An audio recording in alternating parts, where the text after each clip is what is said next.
नमस्कार मित्रांनो, आजच्या प्रमुख मराठी बातम्या. पश्चिम बंगाल, तामिळनाडूमध्ये प्रचार थांबला. उद्या मतदान. केदारनाथ धामचे कपाट आज सकाळी 8 वाजता उघडणार. धनुषच्या आगामी कारा चित्रपटाचा ट्रेलर प्रदर्शित. जमिनीचे येणे करण्यासाठी आता ऑनलाईन प्रणाली सुरू. सर्वात महत्त्वाची बातमी. अभिनेता रितेश देशमुख व त्याची पत्नी एसटीची ब्रँड अँबॅसेडर होणार.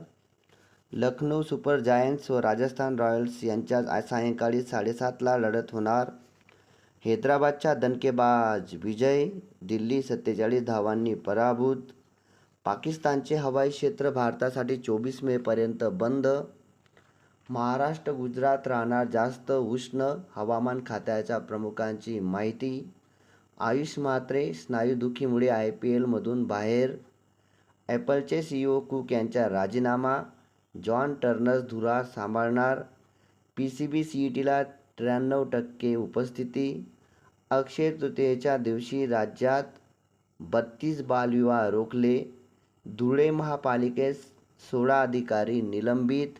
या होत्या आजच्या प्रमुख मराठी बातम्या.